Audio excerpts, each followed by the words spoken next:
Good YouTube, Quinn Wade. Coming to y'all with that instant basketball analysis on Analysis Playground on YouTube, exclusively on there forever. And we're going to talk about how the Cleveland Cavaliers beat the Charlotte Hornets 118 to 113. The Hornets didn't go down without a fight in this one. They're 26 and 31, 12 and 16 at home. The Cavaliers are now 36 and 21, 7 and 10 on the road. They did win the season series over the Hornets 3-1. They do not play against each other for the rest of the season, of course, unless they meet in the playoffs, which it doesn't seem likely. Um, Cavaliers won the first quarter 30-20. They lost the second quarter 33-29, and the third quarter 36-31. But they won the fourth quarter 28-24. And then let's talk about the Cavaliers more. Dean Wade hit a nice clutch three to keep them ahead. Donovan Mitchell hit a nice mid-range to do the same. Dean Wade finished with 26 minutes and 8 points. He went 3 of 3 from the field, 2 of 2 from 3. He made all the shots he was supposed to. You have to love when that happens. He also had 4 rebounds and a steal and no turnovers, and only committed 2 personal fouls.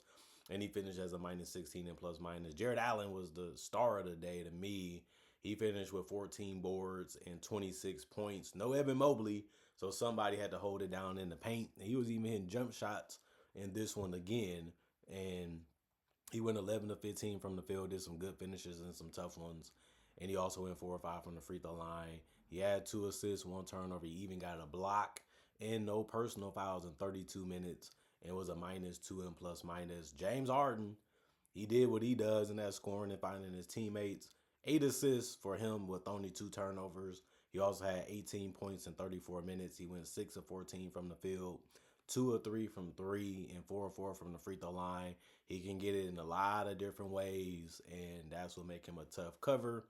He also had 2 turnovers in the steal, 1 offensive rebound, 3 personal fouls, and a plus 3 and plus minus. Donovan Mitchell, 34 minutes, 32 points. He went 9 of 22 from the field, 2 of 7 from 3, 12 of 13 from the free throw line. He can really score the basketball, and he can really make you do some tough decisions defensively. That's why he got to the free throw line. He keeps you guessing. And once he finds that you're slacking or he finds an advantage, he's going right at you, or he's going to have a counter ready. But he didn't shoot the most efficiently in this game. He did not knock down the threes the way you wanted him to. But he did enough in this one to help his team stay ahead and win. 3 rebounds, 4 assists, 3 turnovers, 2 steals. He ended up having 5 personal fouls and was a minus 4 and plus minus. Sam Merrill, 24 minutes, 10 points. He went 4 of 6 from the field, 2 of 4 from 3. He had 2 rebounds, 2 assists, and no turnovers. He also had 3 personal fouls and was a minus 14 and plus minus. He can shoot. He can score that basketball. You just want him to knock down the open ones or get a high percentage look and finish it, and he did. Naquan Tomlin came off the bench and played 13 minutes. He had 5 points. He went 1 of 3 from the field and 1 of 2 from 3. His only make was a 3 besides going 2 of 2 from the free throw line. So that's how he got his 5 points. He also had 2 rebounds, 1 assist, no turnovers. He also had 1 offensive rebound, 3 personal fouls, and was a plus 4 and plus minus. Thomas Bryant got on the court and played 16 minutes. He had 2 points. He went 1 of 4 from the field, had 5 boards, which was the most off the bench. He also had 1 assist, 2 turnovers, and a steal with 2 blocks. The 2 blocks ended up being the most off the bench too, and just the most for the Cavaliers in general. He had 2 offensive rebounds, 1 personal foul, and was a plus 5 and plus minus.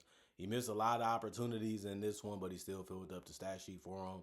And they needed him to do other things just besides scoring too, and he did that.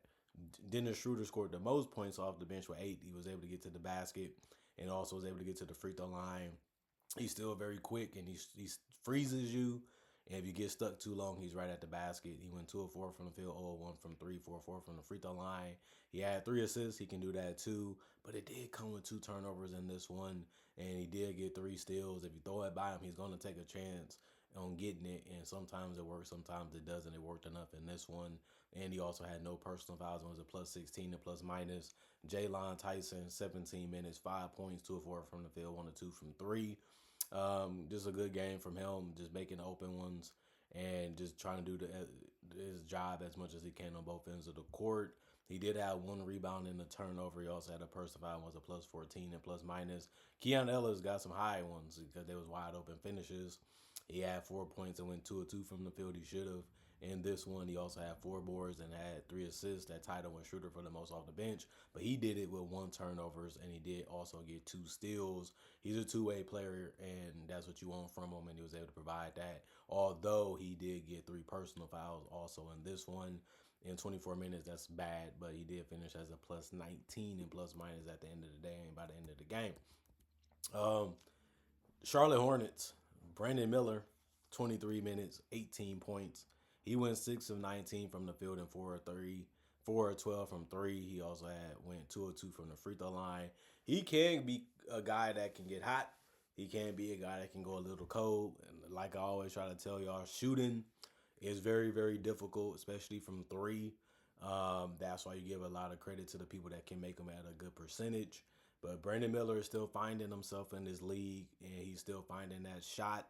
And it ain't consistent enough yet, but he shows enough signs that he can get it there. 2 rebounds, 4 assists, 5 turnovers, and a block. 4 personal fouls and a plus one and plus minus. Ryan Cartbringer, 36 minutes, 12 points, 5 of 7 from the field. He also went 2 of 2 from the free throw line and had 13 rebounds, so he finished with a double-double. He's fast, he's strong, he's long, and he is a tank in that paint. He even got a block, and he's really good to be a rookie. 1 assist, 9 offensive boards out of the 13. He also had 2 personal fouls and was a plus 12 and plus minus. LaMelo Ball, 27 minutes, 18 points. He went 4 of 17 from the field, 2 of 10 from three. He didn't have it going at all when it came to creating his own shot, even trying to get the open ones to go. But he did go 8-8 from the free throw line, so that helped him get a lot of points on the board still. And the game was still close. He just couldn't make him pay for anything out there. In this one, he did have 2 rebounds, 6 assists, and 2 turnovers. He also had 1 offensive rebound, 4 personal fouls, and was a plus 6 and plus minus. Zion James ended up playing 30 minutes. He had 5 points. He made a 3, missed a 3, and also went 2 of 2 from the free throw line to get him. He did have 7 assists, which is something that was good for him. Kept seeing his teammates getting open and kept seeing opportunities for them to score. And he just didn't think about it or just even have a chance to even force anything. So he did finish with no turnovers. He also had 6 rebounds. He had 3 steals. 3 steals ended up being the most on the team tonight for the Hornets. He also had 1 block, 3 offensive rebounds, 1 personal foul, and a plus 5 and plus minus. Con Knipple, 37 minutes, 33 points for him. He went 11 of 20 from the field, 7 of 15 from three, 4 of 5 from the free throw line. He can really score. He can really shoot that basketball, and they need him to do a lot of that throughout this season. But this big performance for him is a sad one since he dominated and he was efficient, and he was having it going even in the third and the fourth quarters to keep it close, but they still lost. So it sucks to put up a performance like this and not get to win. 6 rebounds, 2 assists for him. He also had 1 steal, 3 offensive rebounds out of the 6, which is half. And then he had 4 personal fouls in this one as well, and was a plus 2 and plus minus. When it comes to the Charlotte Hornet bench, Xavier Tillman got out of there. He didn't do much, but finished as a -2 and plus minus. Salon, he ended up playing 17 minutes. He had 3 points, but he went 1 of 7 from the field and 1 of 6 from three. Good looks. He just couldn't put them in the basket. Unfortunately, he also had 4 rebounds, no turnovers, 2 offensive boards, 3 personal fouls, was a -15 and plus minus. PJ Hall made a wide open jumper. Other than that, he missed the other ones. He went 1 of 3 from the field, had only 2 points in 12 minutes. He did grab 4 boards, 1 assist, 1 turnover, 2 offensive rebounds, 1 personal foul, and a -13 and plus minus. Pat Connaughton played 20 minutes. He had 5 points and went 2 of 3 from the field, 1 of 2 from three. He did have 5 boards, which ended up being the most off the bench. He also had 1 assist and 2 turnovers, 1 offensive rebound, 1 personal foul, and a -5 in plus minus, which was a good game from him. And he also looked good, out there playing, which he doesn't play a lot. That's why I say that. And then Josh Green played 20 minutes. He had 11 points. He ended up scoring the most points off the bench. He also went 3 of 7 from the field, 2 of 6 from three, and 3 of 3 from the free throw line. He also had 2 rebounds, 2 assists, 1 steal, 1 block, 1 offensive rebound, no personal foul, and was a -4 and plus minus. He can hit the open ones, and he did a good enough job with that because somebody has to do it. He was just able to knock down a good enough amount at a decent efficiency rate. And then he made some plays that you like on the defensive end too. Trey Mann made a wide open three. Then he missed the rest of his shots. He went 1 of 4 from the field, 1 of 1 from three, had 1 rebound, 2 assists, but he did have 3 turnovers and 3 personal fouls in 13 minutes. That's not a great performance there because of the mistakes and the fact that he couldn't make a lot of shots, even though he had some good looks. He was a -9 and plus minus, and then Antonio Reeves played 6 minutes. He finished with 3 points. He went 1 of 3 from the field, 1 of 2 from three. He also had 1 turnover, no personal fouls, and was a -3 and plus minus. The Charlotte Hornets, 92 field goals, 39% for them, 77 for the Cavaliers. They shot 53%. I mean, the Hornets took way more field goal attempts. Still lost this one by 5. 21 three-pointers taken by the Cavaliers. They shot 48%.